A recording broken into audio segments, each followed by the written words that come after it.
Social media sites को लेकर के बात करें, इंटरनेट पर हम कहीं भी बात करें तो इस समय आप प्रिंट मीडिया से लेकर के जो आपका ई मीडिया है या ई आपकी जितनी भी चीज़ें हैं इंटरनेट वाली, सब पर आपको देखने को मिल रहा होगा कि जब हम बात करते हैं एस्ट्राजेनेका कंपनी को लेकर के, तो उसने जो स्वीकार किया है ब्रिटेन की कोर्ट में कि जो कोविशील्ड वैक्सीन था उससे क्या कुछ जो साइड इफ़ेक्ट्स होते हैं वो देखने को मिल रहे हैं। और उसके बाद कहीं ना कहीं लगातार जो एक तरीके से चिंता की बात करें या फिर परेशानी की बात करें तो हर एक के चेहरे पर, चाहे वह युवा हो या फिर हम बच्चों की बात करें या फिर हम किसी ऐसे में युवा से ऊपर की पीढ़ी को लेकर के या फिर व्यक्तियों को लेकर के बात करें, तो सभी के चेहरे पर शिकन जो चिंता है वो देखी जा सकती है।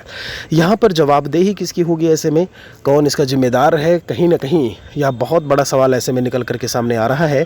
क्योंकि जब हम वैक्सीन लगवाने को लेकर के बात करें तो सरकार के द्वारा कहीं ना कहीं उस समय पुरजोर दिया जा रहा था कि वैक्सीनेशन जो है वो सभी का होना चाहिए, और वो सही भी था उस वक्त की अगर हम बात करें।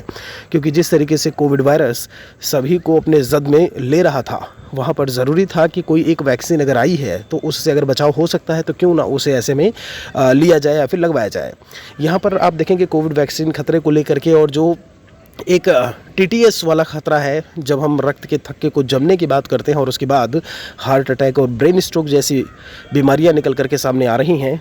अब ऐसे में चिंता जो है वो लगातार बनी हुई है सभी में। तो सबसे पहले हम आपको बता दें कि आपको बिल्कुल से अभी घबराने की ज़रूरत नहीं है। कहीं ना कहीं इस पर अभी और भी चीज़ें देखी जा रही हैं, काम चल रहा है, और कि अभी और क्या कुछ हो सकता है इसके बाद। और दिक्कत ये है, समस्या ये है कि जब आप ज़्यादा स्ट्रेस में होते हैं, ज़्यादा तनाव में होते हैं, या फिर बात करें कोई अन्य बीमारियां अगर आप में होती हैं, और ऐसे में आपने उस समय ये कोविशील्ड की बात करें जो वैक्सीनेशन है वो आपने किया हुआ है, करवाया हुआ है, तो ऐसे में संभावना जो हार्ट अटैक या ब्रेन स्ट्रोक की है वो कहीं ना कहीं और बढ़ जाती है। तो अभी से बिल्कुल से पैनिक होने या फिर परेशान होने की ज़रूरत नहीं है। कहीं ना कहीं गवर्नमेंट ऑफ इंडिया के द्वारा कुछ ना कुछ यहाँ पर आगे से गाइडलाइंस या फिर जो भी है कुछ एक मजबूत या कठोर कदम ज़रूर उठाया जाएगा। फ़िलहाल के लिए हम जो खबरें हैं उसमें बात कर लेते हैं। तो आप यहाँ पर देखेंगे एस्ट्राजेनेका ने ब्रिटेन की कोर्ट में माना साइड इफ़ेक्ट की बात। भारत में कोविशील्ड के नाम से लगा था यह टीका, और कंपनी से मुआवजे की मांग लगातार चल रही है, क्योंकि शरीर में हुए नुकसान के लिए कंपनी से जो क्षतिपूर्ति की मांग की जा रही है। ये है ब्रिटेन की मैं बात बता रहा हूँ। खास बात यह है कि ब्रिटेन ने इस वैक्सीन पर अब सुरक्षा कारणों से रोक लगा दी है। तो रोक लगाई है, कुछ ना कुछ कारण ज़रूर है, वो भी देखने को मिल रहा है।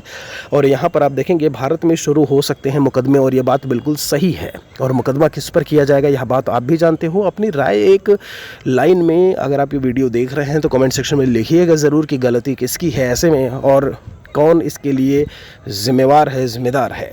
यहाँ पर आप पूरी खबर ऐसे में पढ़ सकते हैं। टीटीएस की मैंने बात की, यानी कि ये होता है थ्रोम्बोसाइटोपेनिया सिंड्रोम। शरीर में खून के थक्के जमने की वजह से बनती है। इससे पीड़ित व्यक्ति को स्ट्रोक, हृदय गति थमने जैसी गंभीर बीमारियाँ हो सकती हैं।